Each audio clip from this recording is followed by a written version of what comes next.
ډیورنډ ترڅنګ د پاکستاني ځواکونو عملیات. آیا د افغان طالبانو او پاکستان اړیکې په خرابېدو دي؟ جزئیات هم دې ویډیو کې وګورئ او چینل سبسکرایب کړئ. نړیوال مطبوعات وایي د توندرو وسلوالو ډلو لخوا په پاکستاني عسکرو د شوو وروستیو پرلهپسې خونړیو بریدونو وروسته پاکستان د افغانستان د پولې ترڅنګ د وسلوالو ډلو پر ضد د خپلو عملیاتو لړۍ چټکه کړې ده. څېړونکي احتمال ښایي چې د پاکستان له لوري د افغان پولې ترڅنګ د عملیاتو پاکستان کې د TTP لخوا په پاکستاني ځواکونو د بریدونو له امله په نږدې راتلونکي کې د پاکستان او افغان طالبانو د حکومت ترمنځ بېباوري او واټن زیاتېدای شي.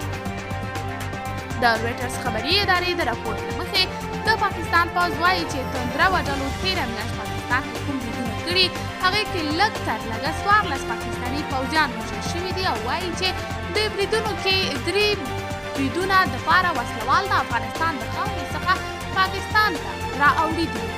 د افغان طالبانو حکومت پرلهپسې دعوې کوي چې د دوی خاوره هیڅوک د بل هېواد پر ضد نشي کارولی، خو پاکستان بیا وایي چې اوس هم د پاکستان مخالفه توندروه ډله TTP وسلوال د افغانستان په کونړ، نورستان، خوست، پکتیا او نورو ختیځو ولایتونو کې میشت دي او له هغه ځایه په پاکستاني عسکرو بریدونه کوي. رویټرز خبري ادارې لیکلي سرحدي جنجالونه چې د لسیزو راهیسې د دوو ګاونډیو پاکستان او افغانستان د اختلاف نقطه ده کولی شي د کابل او اسلام آباد روابط کمزوري کړي. د افغانستان په چارو ژور نظر لرونکی خبریال طاهر خان هم دا مني چې د وروستیو تلخیو له امله د پاکستان او افغان طالبانو ترمنځ واټنونه او بېباوري زیاتېدای شي.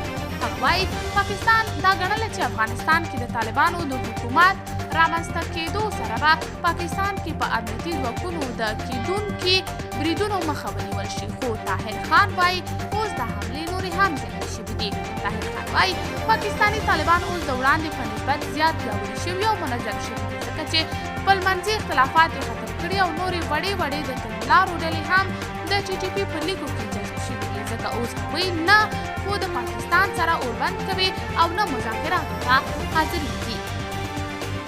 افغانستان کې ځایي مطبوعاتو او په ټولنیزو رسنیو یو شمېر فعالیتونو داسې دعوې کړي چې د شنبې په ورځ د پاکستان پوځ د افغانستان د کونړ ولایت د سرکارو ولسوالۍ پر ګنجګل او ناوې سیمو کې راکټي بریدونه کړي چې د دې بریدونو پایله کې د دغو سیمو ګڼ شمېر خلک خپلو کورونو پرېښودو ته اړ شوي دي.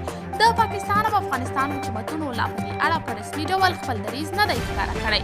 په افغان چارو ژور نظر لرونکی خبریال طاهر خان وایي پاکستان کې په کونړ راکټي بریدونه کوي نو دا ښایي چې ممکن پاکستان د افغان طالبانو له اقداماتو مطمئن نه وي ځکه دا ګام اخلي. قدرمن لیدونکو تاسې د دې موضوع په هکله څه نظر لرئ؟ خپل نظریات راسره په کمنټ کې شریک، ویډیو لایک او چینل سبسکرایب کړئ.